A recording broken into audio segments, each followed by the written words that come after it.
हिंदुस्तान के वजीर आजम मिस्टर नरेंद्र मोदी की बात करें तो अब ये तो जिसके यहाँ तकरीब हो रही है वो तय करेगा कि उसको किन मेहमानों को दावत देनी है, कौन मेहमान उस तकरीब में शिरकत करें। अगर मेरे दिल में गुंजाइश नहीं है तो मैं किसी को दावत क्यों दूंगा। क्या नरेंद्र मोदी के दिल में मुसलमानों के लिए कोई गुंजाइश है? 4 महीने हो गए, अब तक मुसलमानों ने ये महसूस किया है कि हिंदुस्तान का वजीर आजम एक तबके की नुमाइंदगी कर रहे हैं। हिंदुस्तान के वजीर आजम ने मुसलमानों को इस मुल्क का शहरी नहीं समझा। एक बार फिर से सुना कि बुखारी साहब क्या कह रहे थे और इस पर बातचीत शुरू करें, बहस शुरू करें। मैं आपको तमाम अपने मेहमानों से, अपने पैनल से मिलवा दूं। सबसे पहले आपका तारुफ कराऊं डॉक्टर ख्वाजा इफ्तिखार अहमद से, जो कि पॉलिटिकल एनालिस्ट हैं और इस मुद्दे पर बातचीत करेंगे। उनके साथ बैठे हैं प्रोफेसर संगीत रागी, पॉलिटिकल एनालिस्ट हैं, RSS के थिंकर हैं। उनके बाजू में बैठे हैं हिलाल अहमद साहब, जो कि असिस्टेंट प्रोफेसर हैं CSDS के और शोध का काम है इनका। तो तमाम तरह की जो जानकारियां हैं इस मसले पर वो इनके पास होंगी। इनके पास हम बार बार अपनी तमाम जो शुबे हैं हमारे उसको दूर करने के लिए जाएंगे। अमिताभ सिन्हा हैं, पॉलिटिकल कमेंटेटर हैं, हमारे साथ मौजूद हैं। और इसके अलावा सैयद अतहर हुसैन दहलवी, जो कि अंजुमन मिनहाजे रसूल नाम की संस्था से जुड़े हुए हैं। आप सबका बहुत बहुत स्वागत। डॉक्टर ख्वाजा इफ्तिखार अहमद, मैं आपसे शुरू करना चाहती हूँ इस चर्चा को। जब से ये बयान जो हमने फिर से सुना ये सामने आया है, किसी के भी जहन में सवाल उठ रहा है कि दरअसल क्या वजह है, क्या लॉजिक है कि बुखारी साहब को एक हिंदुस्तानी मुसलमान होने के नाते नवाज शरीफ को बुलाने की क्या ज़रूरत पड़ी? क्या ये एक बहुत बड़ा पॉलिटिकल स्टेटमेंट वो नहीं दे रहे हैं इस तरह से करके कि हम नवाज शरीफ को बुलाएंगे लेकिन हम अपने प्रधानमंत्री को नहीं बुलाएंगे? अब वो नवाज शरीफ को, प्रधानमंत्री को बुलाते ना बुलाते, पर नवाज शरीफ को बुलाना जो है उसके पीछे क्या लॉजिक है? ये प्रोग्राम जो है 4 हिस्सों में है जो मुझे बताया गया जी। 22 तारीख का जो प्रोग्राम है वो दस्तारबंदी का प्रोग्राम है। तो दस्तारबंदी का जो काम है वो तो इस फंक्शन में 22 तारीख को होना है।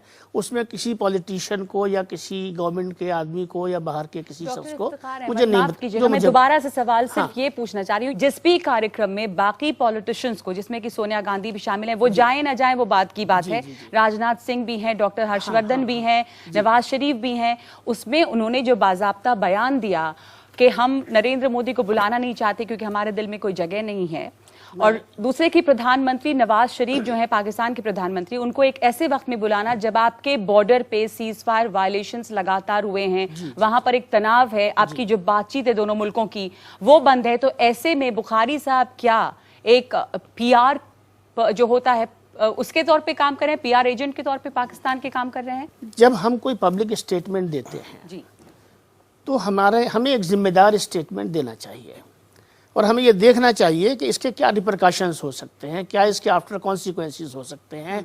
कहीं ऐसा तो नहीं है कि इससे कुछ गलत परसेप्शंस बन जाएं, गलत रुझानात पैदा हो जाएं, एक गलत फहमी पैदा हो जाए। एक बात मैं जो आपके फोरम में कहना चाहता हूँ कि शाही इमाम बुखारी साहब जो भी बयान देते हैं उस बयान को पूरी मुस्लिम कौम का बयान बनाकर मीडिया हमारा पेश करता है। तो पहला सवाल तो मैं आपसे ये करना चाहता हूँ कि क्या हमारा मीडिया और हमारा सिस्टम और हमारा एस्टेब्लिशमेंट जो है वो शाही इमाम साहब को ही मुसलमानों का रिप्रेजेंटेटिव समझता है? यानी ये स्टेटस आपने दिया है, ये स्टेटस किसी और ने नहीं दिया है।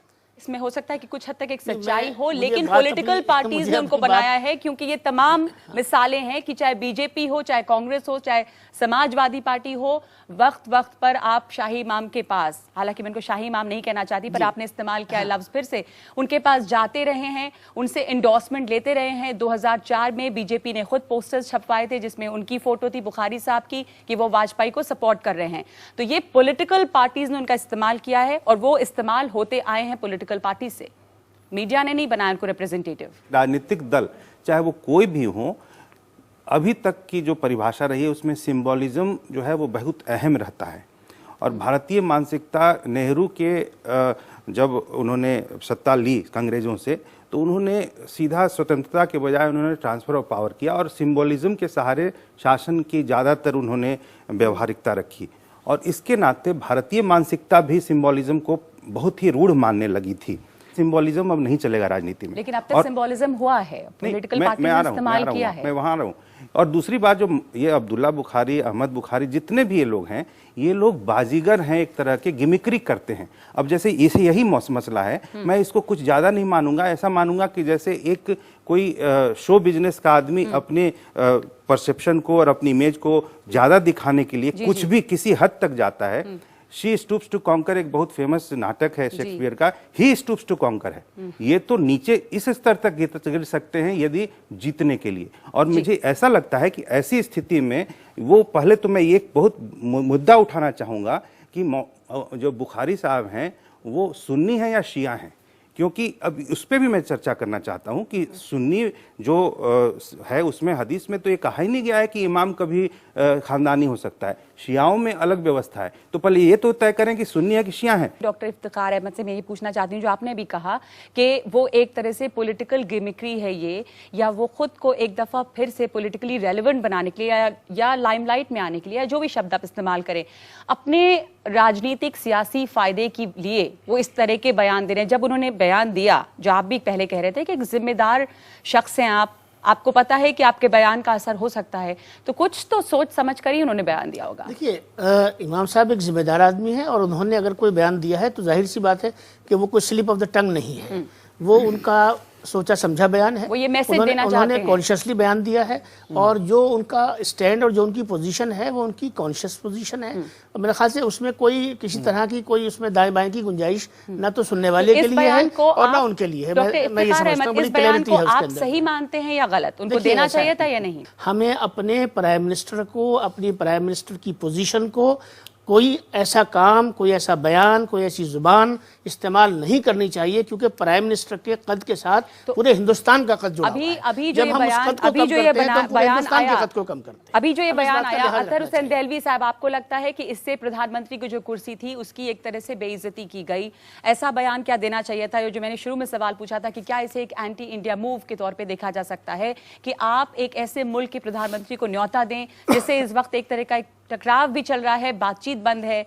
देखिए नगमा, हमारा जो प्रजातंत्र या जमहूरियत है वो दुनिया में इसलिए मुमताज़ है कि हमारे यहाँ इलेक्शन से पहले कुछ भी हो, लेकिन जब हम इलेक्शन में आज जीत के आते हैं तो हम दस्तूर के कायदों के मुताबिक बात करते हैं। अगर बांग्लादेश होता है तो अटल बिहारी जो हैं वो इंदिरा गांधी को दुर्गा कहते हैं। अगर कश्मीर का मुद्दा होता है तो हमारी राजीव गांधी अटल बिहारी वाजपेयी को भेजते हैं। अगर कंधार का मामला आता है तो सरकार महमूदुर फजलुर रहमान साहब से मिलने के लिए जमीयतुलमा से बात करती है। ये हमारे देश की खूबी है। बुखारी साहब की जहां तक बात है, पहली चीज तो मैं ये कह दूं, अभी तक जो असल मुद्दा है हम उस पर कोई बहस करने को तैयार नहीं है। दो चीजें हुई हैं। एक चीज तो ये, एक बात आपको याद, उनको शायद मेरे ख्याल से मजहब के बारे में कितनी मालूमात है मुझको नहीं मालूम। बुखारी साहब को? हाँ, अगर उनको मालूम होता, अभी जब बाइट आप चला रहे हैं, उनको मालूम होना चाहिए कि पैगम्बर अलैहिस्सलाम ने मस्जिद में खुले हथियारों के साथ आने पर पाबंदी आयद की है। मैंने दुनिया के मुख्तलिफ मुल्कों में देखा है। सिविल में आपके साथ पीएसओ खड़ा होता है, मुझे समझ में आता है। आप शोबिस तो कर रहे हैं, हमारे यहाँ तो झाड़ू से लेकर कूड़े तक हम सब शोबिस ही तो कर रहे हैं इस वक्त इस मुल्क में। और क्या कर रहे हैं? खुले हथियार के साथ उनके साथ आदमी घूम रहा है और वो फिर बता रहे हैं किसको बुलाएं किसको नहीं बुलाएं। एक चीज। दूसरी चीज, चर्चा इस चीज पे होनी चाहिए कि इमामत के लिए खूबी क्या है। यहाँ इमामत कौम की लीडरशिप की बात नहीं कर रहा मैं, किसी भी मस्जिद की इमामत के लिए तीन चीजों, और जब जामा मस्जिद की बात कर रहे हैं वो संभल से लेकर दिल्ली तक हो सकती है, उसके लिए तीन चीजों को कहा गया है। पहली चीज, वो आदमी आकिल और बालिग हो, यानी मेंटली और फिजिकली फिट होना चाहिए। दूसरी चीज, वो आदमी हाफिज और आलिम होना चाहिए। आलिम इसलिए उसको मालूम होना चाहिए नमाज मुझे किस तरह पढ़ानी चाहिए, और हाफिज इसलिए ताकि रमजान में कुरान सुना सके। और तीसरी चीज उसके अंदर होनी चाहिए, वो खतीब होना चाहिए, प्रीचर ऑरिएटर होना चाहिए ताकि जुमे को खुतबा दे।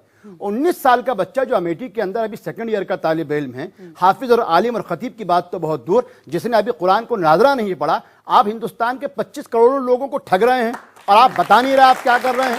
इस पर कोई चर्चा को तैयार नहीं। दूसरी चीज, जो आप भारतीय प्रधानमंत्री की बात कर रहे हैं, ताली एक हाथ से नहीं बचती। मैं ना उनका पक्षधर ना इनका मुखालिफ, मर्यादाएं होती हैं प्रजातंत्र की। और भारतीय जनता पार्टी आरएसएस जिस प्रजातंत्र की बुनियाद रामराज पे लाती है, वहां धोबी की बात भी सुननी पड़ती है और सबरी के बेर भी खाने पड़ते हैं। गलतियां आपने भी की। आपने अपना शपथ ग्रहण समारोह में ना अजमेर की दरगाह से किसी को बुलाया, ना जामिद के इमाम को दावत दी। आपने भी गलतियां की हैं। आप ईद के यानी आपदा के बाद पहला जो त्योहार आया था वो बकरीद आई थी, लेकिन आप केदारनाथ छोड़ के जो है वहां दिवाली मनाने आप कश्मीर मुस्लिम बहुल क्षेत्र में जाते हैं। लेकिन इसके बाद जो मैं कहूंगा, कुछ भी हो, नरेंद्र मोदी मेरे प्रधानमंत्री हैं और देश की वर्तमान स्थिति और जिस सीमाओं पे कुछ भी होता है, हजारों नवाज शरीफ जो हमारी ठोकरों में हैं, देश के प्रधानमंत्री और दस्तूर के अस्मिता के लिए कोई भी ऐसा बयान देगा मैं उसके साथ नहीं जा सकता। और उनका बयान भारतीय मुसलमानों का बयान नहीं है, उनको सीखना पड़ेगा। 2002, 2004 कांग्रेस जितनी भी चीजें उनको सोच समझ के और धर्म के बारे में थोड़ी चर्चा करें। ये खुलेआम पुलिस वालों को लेकर जो घूम रहे हैं, ये जो उल्लंघन हो रहा है मजहब का, धर्म का, पहले इस पर चर्चा करें, बाद में नवाज शरीफ और मोदी की बात करें। बिल्कुल, जो आपने बातें कही उस पर तमाम लोगों ने इतनी तालियां बजाई, इसका मतलब जो आप कह रहे हैं उससे बाकी जो जनता है वो बहुत हद तक सहमत है। इसलिए भी जो आपने कहा कि अगर वो उन्होंने भी एक तरह से शपथ ग्रहण समारोह के दौरान लोगों को नहीं बुलाकर, मुसलमानों को नहीं बुलाकर एक कुछ गलती की। हिलाल साहब, आपको लगता है कि इस तरह का बयान देके बुखारी साहब क्या उस बात का, उस बेइज्जती का बदला निकाल रहे हैं? सवाल है प्रतिनिधित्व का, कौन रिप्रेजेंटेटिव है। तो हमारे सिस्टम में दो तरह के रिप्रेजेंटेटिव होते हैं। एक फॉर्मल रिप्रेजेंटेशन है, आप चुनकर आते हैं, आपने लेजिस्लेचर में जाते हैं, आप इलेक्टेड रिप्रेजेंटेटिव हैं। लेकिन इसके साथ साथ में भी समूहों के प्रतिनिधि होने के बहुत सारे और भी अवसर मौजूद हैं जी। तो इसलिए क्या हुआ, नेहरू इस बात को जानते थे, सारा दोष नेहरू पर नहीं डालना चाहिए। नेहरू इस बात को जानते थे और नेहरू ने क्या किया कि इस तरह के इनफॉर्मल रिप्रेजेंटेशन के लिए संस्थाकरण को बढ़ावा दिया। और यही वजह थी कि मुसलमानों की वो बातें जो कि फॉर्मल रिप्रेजेंटेशन से नहीं आएंगी, जो शिकायतें इनफॉर्मल रिप्रेजेंटेशन से आ सकती हैं। और इसीलिए मुस्लिम मजलिस मुशावरत 1964 में पूरी कांग्रेस एक तरफ थी, नेहरू एक तरफ थे। नेहरू ने कहा नहीं, अगर मुसलमान एकजुट होकर एक प्रेशर ग्रुप बनाते हैं और अपनी आवाज को उठाना चाहते हैं तो हमारे सिस्टम में एक्सेप्टेबल है, ठीक है।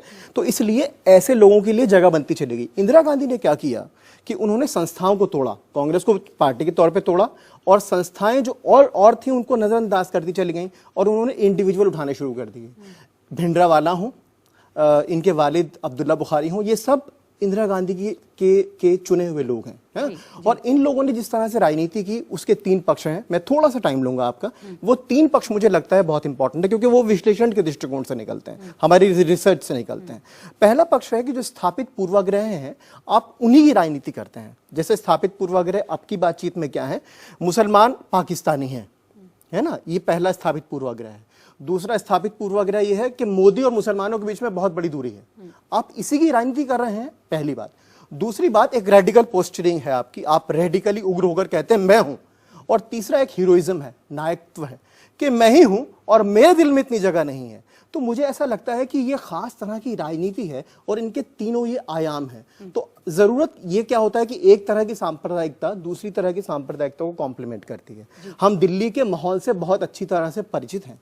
ऐसे समय में अगर ऐसी बात की जाएगी तो ये एक जो गैप बनता है कि अगर मुस्लिम सांप्रदायिक चेहरा कहां से लाएंगे, वो गैप पूरा हो जाता है और उसमें आप लाइमलाइट में आ जाते हैं। आपने कहा कि ये दो कंट्रडिक्शन है जो अभी स्टेटमेंट दे रहे थे, उसमें क्या कंट्रडिक्शन है कि ये मेरा निजी फंक्शन है और फिर मुसलमानों का मैं नुमाइंदा हूं। तो आप नुमाइंदे किस तरह से हो सकते हैं? ना तो आपकी कोई संस्था है और ना ही आप इलेक्टेड रिप्रेजेंटेटिव हैं। तमाम लोगों को बताना जरूरी है कि मौलाना बुखारी की तरफ से उनका कोई नुमाइंदा जो इनका पक्ष रखे, उनका बचाव करे, ये जरूरी था। लेकिन कोई है नहीं हमारे साथ क्योंकि उनके यहाँ से किसी ने भी आने से इनकार कर दिया। अब 2 दिन के बाद शायद उन्होंने इस पर सोचा होगा, तो कोई उनकी तरफ से नहीं आया है। लेकिन हाँ, कुछ लोग यहाँ पर ऑडियंस में भी हैं जो उनकी बातों से सहमत हैं। आप जो उनका बयान था बुखारी साहब का, उस पर आपका क्या कहना है? हमारे हज़रत, हमारे शेख हज़रत मौलाना अरशद मदनी साहब जो हिंदुस्तान के नामवर आलिम हैं, उन्होंने कई खतूत वज़ीर आज़म मोदी जी को लिखा, लेकिन मोदी जी ने कोई जवाब देने की जहमत नहीं की। इसके अलावा हमारे त्यौहार ईद आए, बकरीद आए, इस मौके पर मोदी जी ने थोड़ी सी ज़ुबान हिलाने की कोशिश नहीं की, उन्होंने हमें मुबारकबादी नहीं दी, जबकि अभी 2 रोज़ पहले छठ पूजा में उन्होंने मुबारकबादी दी है। तो हम समझते हैं कि अहमद बुखारी साहब ने ये कदम उठाया है, इससे हमारे प्रधानमंत्री हमें सोचें कि हम भी हिंदुस्तानी हैं। आपने जो कहा मोदी जी ने क्या नहीं किया वो सब दुरुस्त है, पर जो कदम बुखारी साहब ने उठाया है वो इसको कैसे इसका हल निकाल देगा? नवाज शरीफ साहब को उन्होंने बुलाया, हम इसकी तायद करते हैं। 5 माह कबल हमारे मोदी जी साहब का जो प्रोग्राम था उसमें उन्होंने नवाज शरीफ को बुलाया था। हालात ऐसे ही थे हिंदुस्तान साहब। एक बात मैं आपको बता दूं कि मोदी साहब हमारे प्रधानमंत्री हैं, वो बतौर एक हेड ऑफ स्टेट दूसरे हेड ऑफ स्टेट को बुला सकते हैं। बुखारी साहब जो हैं वो हेड ऑफ स्टेट नहीं है। कि जैसे आप ये बताना चाहते हो कि नवाज शरीफ हिंदुस्तान के मुसलमानों का ज्यादा हिस्सा ऐसी हैं? कुछ भी नहीं है। तो फिर वो अपना खुसूसी तौर पर वो अपना धार्मिक प्रोग्राम में उनको बुला रहे हैं। उनका फर्ज ये बनता है कि किसी रिलीजियस फंक्शन में नहीं जाए, ओके, लेकिन इंडिया इस्लामिक कल्चर सेंटर जो प्रोमिनेंट ऑर्गेनाइजेशन है मुसलमान कल्चर का, नॉट रिलीजियस ऑर्गेनाइजेशन, उसमें जब उनको इन्वाइट किया है तो उसमें उन्होंने वो क्यों नहीं गए उसमें? शिकायत ये भी है कि अगर मुसलमान उन्हें कहीं इनवाइट भी करें तो क्या नरेंद्र मोदी वो दावत कबूल करेंगे? शायद इसलिए भी हिचकिचाहट है उन्हें कहीं बुलाने। बुखारी साहब के सामने नरेंद्र मोदी जी को खड़ा करने की कोशिश की जा रही है। मुझे लगता है ये दुर्भाग्यजनक है, क्योंकि नरेंद्र मोदी देश के प्रधानमंत्री हैं और उनके अपने जो भी कार्यशैली है उसमें वो सिंबॉलिज्म में कभी, जो अभी तक मैंने समझा है, वो इस मामले में विश्वास नहीं करते कि चीज़ें सिंबॉलिज्म से चलाई जानी चाहिए। वो वाकई एग्जीक्यूशन में, वो वाकई में दिखाने में विश्वास उनका करते हैं। सवाल था कि इस्लामिक कल्चरल सेंटर की एक मिनट मैं दावत खत्म में कर रहा हूँ नहीं अपनी गए बात, एक मिनट लूंगा। देखिए, नरेंद्र मोदी जी ने बकरीद में, ईद में बधाई दी या नहीं दी, क्या इनको ऐसा लगता है कि बाकी के जितने भी नेतागण रहे हों, प्रधानमंत्री रहे हों, यदि उन्होंने बधाइयां दी हैं तो क्या आज भारत का मुसलमान खुशहाल है?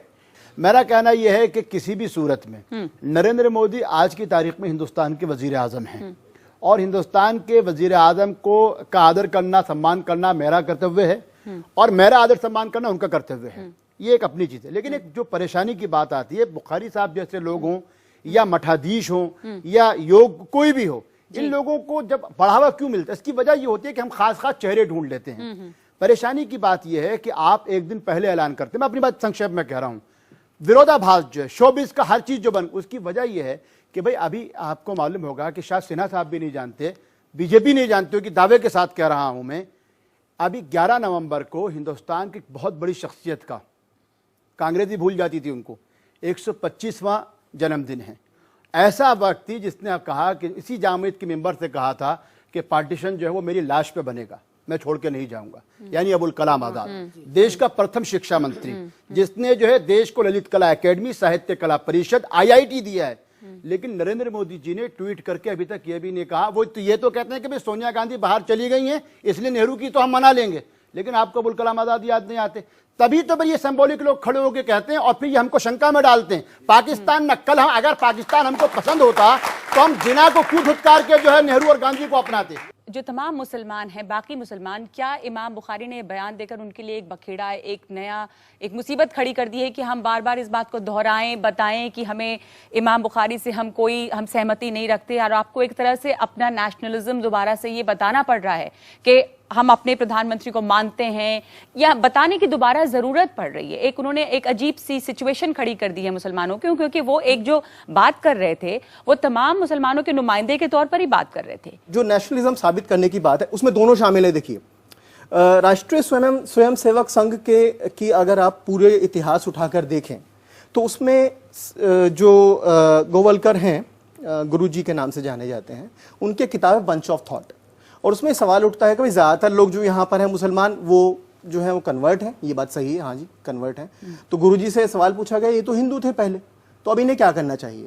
तो इतना अनक्लियर जवाब गोवलकर देते हैं कि इन्हें प्रमाण देना पड़ेगा हर बार, इन्हें प्रमाण देना पड़ेगा हर बार कि इनकी राष्ट्रीयता हमारे लिए है। तो ये प्रमाण मुझे लगता है कि बहुत इंपॉर्टेंट एस्पेक्ट है। हाँ, अगर हम इसको कॉम्युनलिज्म के फ्रेम से निकाल दें, सर मैं बोल लूं, अगर हम इसको कॉम्युनलिज्म के फ्रेम से निकालकर सीधा सवाल पूछें कि हाँ ठीक है, ये बताइए कि प्रमाण क्या देना पड़ेगा, यही स्थिति अमिताभ भाई बैठे हैं, भारतीय जनता पार्टी स्पष्ट नहीं करती है। भारतीय जनता पार्टी की जो आधिकारिक नीति है वो पंडित दीनदयाल उपाध्याय के 4 लेक्चर पर ह्यूमनिज्म के टिकी हुई है। उसमें तीसरे लेक्चर में सवाल उठाया जाता है कि जब भी 2 मुसलमान ज्यादा एक साथ मिलते हैं तो वो देशद्रोह की बात सोचते हैं। मुझे ऐसा लगता है अगर इस तरह की बातें होंगी तो क्या होगा कि अहमद बुखारी जैसे लोगों को कहने का मौका मिलेगा। अहमद बुखारी को मौका दे रही हैं इस तरह की जो बातें होती हैं। मैं ये कहना चाहता हूं, परसेप्शन है, पंडित दीनदयाल उपाध्याय जी ने कभी ये बात नहीं कही जो ये कह रहे हैं। आप तीसरा लेक्चर उठाकर देखिए, भाजपा की नेशनल वेबसाइट, गुजरात वेबसाइट पर भी दिया हुआ है, छपी हुई किताब भी मेरे पास है। नहीं, मैं दीनदयाल उपाध्याय जी की बात के बारे में मैं कह रहा हूं कि ये एकदम सरासर गलत बात है। यदि हम लोग बात में भी इस बात पर चर्चा कर सकते हैं।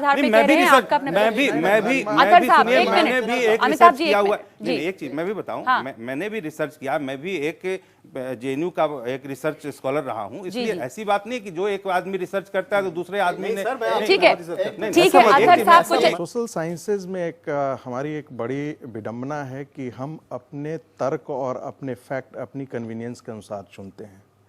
हिलाल ने जो कहा उसी बंच ऑफ थॉट में गुरु गोलवलकर जी लिखते हैं कि वो हिंदू हो ही नहीं सकता जो मुसलमानों के साथ भेद करने की बात करे, उसी बंच ऑफ थॉट में है। उसको हिलाल जी नहीं जिक्र कर रहे हैं।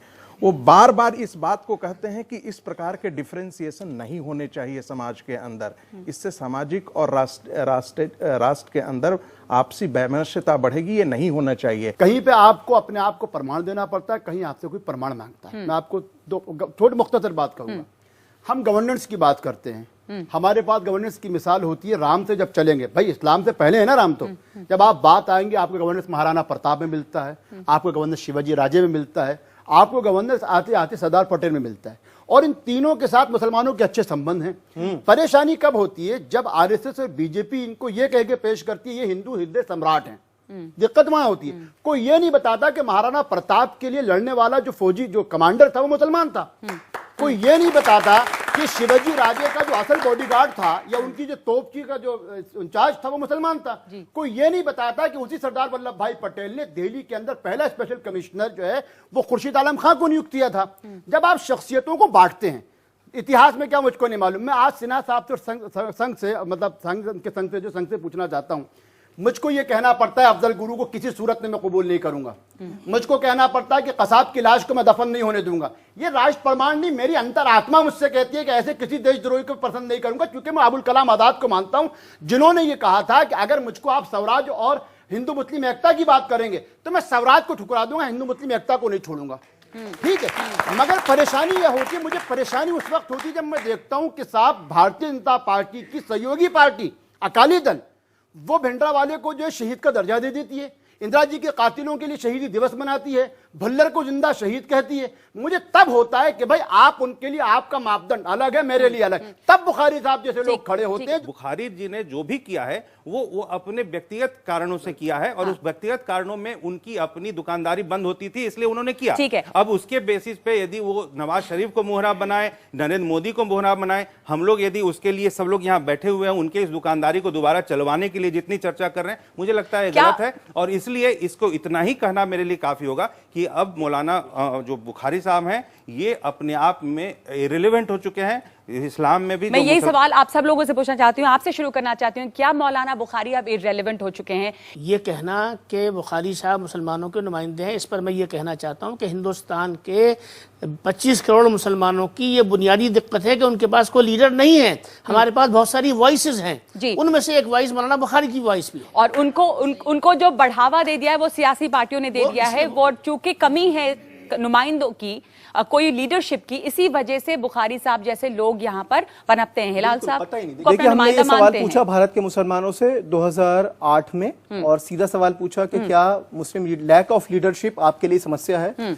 96% मुसलमानों का कोई प्रॉब्लम नहीं है। हमें 96% ने ये कहा कि मुसलमानों की लीडरशिप हो या नहीं हो, रोटी कपड़ा मकान हमारे ज्यादा बड़े मुद्दे हैं। ये मुस्लिम रेस्पोंडेंट्स का जवाब है। एक बात, इसलिए इरेलीवेंट तो पहले ही हो चुके हैं। ठीक है, सिंबल की राजनीति करते हैं, ये हम सब जानते हैं। अतहर साहब, आप ये मानते हैं कि नुमाइंदे नहीं हैं बुखारी साहब और जो पॉलिटिकल पार्टीज हैं उन्होंने बढ़ावा दिया है, फिर भी कोई तो उनकी अहमियत होगी, क्योंकि कभी बीजेपी, कभी समाजवादी पार्टी, कभी कांग्रेस उनके दरवाजे पे इलेक्शंस पे जाती रही, जबकि मुसलमान उनको अपना प्रतिनिधि नहीं मानते, उनके कहने पे शायद वोट भी ना पड़े, फिर भी उनको फायदा इसका लगातार होता रहा। बिल्कुल, देखिए हिंदुस्तान की सियासी जमातों की क्या वो जो है अधर्म जिसको कहते हैं, बिल्कुल कम्युनिस्ट जो भी हों, उनको मुस्लिम चेहरों की हमेशा जरूरत रही है। जब 2004 में बीजेपी को जरूरत थी तब उनका चेहरा था, 2014 में कांग्रेस को लगा तब उनके चेहरे थे। मगर मुसलमान बहुत ज्यादा जो है वो सियासी बालिग है, उसको मालूम है कि अपना वोट उसको कहां देना है, वो अपने मसाइल के साथ चलता है। और तो हिंदुस्तान के मुसलमानों के मसाइल अपने, इसलिए मुझे लगता है बुखारी साहब भी तो एक पॉलिटिकल फ्रीलांसर की तरह काम ही करते रहे ना, वो जो पार्टी उनके पास आई वो वहां पे चले गए। यही कह के जो बात करते हैं यहीं पे हम उनकी शख्सियत को अलग कर रहे हैं। हमारा कहना यह है कि उनका इंतखाब जिस काम के लिए हुआ वो जामा मस्जिद की इमामत है। क्या और उस वो- इमामत की जब आप देखिए, मैं वहीं आ रहा हूं, और आप जो 22 तारीख को अपना उत्तराधिकारी या जो भी कहिए जो राज अभिषेक आप कर रहे हैं, हालांकि जो मौका ऐसा है कि कश्मीर में आपदा आई हुई है, लोगों अभी 15 तारीख के बाद जो बर्फ गिरनी शुरू होगी, वो जितना पैसा जो इस पे खर्च कर रहे हैं, क्या ही अच्छा होता, लोगों से अपील करते हुए वो पैसा वहां जाता। वो जो राज अभिषेक कर रहे हैं, उस राज अभिषेक के लिए मैं कहता हूं, वो हमको भाई भारत का हिंदू और मुसलमान सब जामिद को जानता है, तो उनको चाहिए भाई, हर किसी को चेहरा चाहिए। बीजेपी को और मोदी साहब को भी जफर सुरेश वाला चाहिए आज की तारीख में, है ना। इसी तरीके आप भी चाहिए, नहीं, आप भी आइए, चेहरों की बात कर, चेहरों की बात नहीं, मैं चलिए सुशासन में मैं आ जाऊंगा, मैं आ गया। मेरा कहना मेरा कहना है बुखारी साहब को दो चीजें करनी चाहिए। पहली चीज तो उनको ये बताना चाहिए भाई, हाँ मैं जो बनाने जा रहा हूँ इसको डिले कर रहा हूँ, बदकिस्मती से जो मेरा ये बच्चा है इन तीनों क्राइटेरिया में नहीं आता है, ये राजी अभिषेक, या तो वो कहते हैं मैं अपना सियासी वारिस बना रहा हूं, बात समझ में आ जाती है। इमामत की जो बात कर रहे हैं, ये कहीं ना कहीं मैं समझता हूं उनकी शख्सियत, इमाम का जो उनको टाइटल है शाही का, वो कितना सही कितना गलत है। इमामत जिस तरह से खानदानी जागीर रही, क्या वो होनी चाहिए था, इस पर उन्होंने सवाल उठाया है। यही राजनीति है, यही राजनीति है कि अपने आप को इतना पैरेलल कर लो कि भाई मोदी ने हमें नहीं बुलाया था तो हम उनको नहीं बुलाएंगे, तो आपकी औकात क्या है, आप हैं कौन। जामा मस्जिद जो है वो भारत की राज्य सत्ता नहीं है, और हमारी राज्य सत्ता जो मौलाना देहलवी ने पहले भी कहा, वो बिल्कुल हेड ऑफ स्टेट की तरह एक्ट कर रहे हैं कि मैं एक पैरेलल गवर्नमेंट यहाँ पे शायद है। जहां तक नवाज शरीफ साहब के बुलाने का ताल्लुक है, पोजीशन साफ होनी चाहिए। देखिए, नवाज शरीफ साहब के बुलाने का मामला ये है कि उनके बुलाने से, क्योंकि इस वक्त हमारे मुल्क में जो माहौल बना हुआ है, मुल्क के अंदर जो माहौल है, सरहदों पर जो माहौल है, और जिस तरीके से तमाम हिंदुस्तानियों के जज्बात जो हैं वो मुकम्मल मजरू हैं, जिन लोगों के लोग शहीद हुए हैं उनके घरों के अंदर मातम है, उस सूरत हाल में जब हम मातम की कैफियत में हैं और हम गुस्से की कैफियत में हैं, किसी ऐसे शख्स को बुलाना जिससे कि तमाम लोगों के अंदर जो है उनके जज्बात मजरू हों, ये मुनासिब बात नहीं है। मैं आपके तवज्जुह से मौलाना बुखारी से ये गुजारिश करना चाहता हूँ कि वो अपने फैसले पर नजरसानी करें, इसलिए कि बहुत भारी गलतफहमी इससे पैदा हुई है। तमाम हिंदुस्तान का मुसलमान जो है वो बेवजह राष्ट्रीयता के हवाले से, हुब्बुल वतनी के हवाले से कटहरे में खड़ा कर दिया गया है, जबकि ये बात नहीं होनी चाहिए।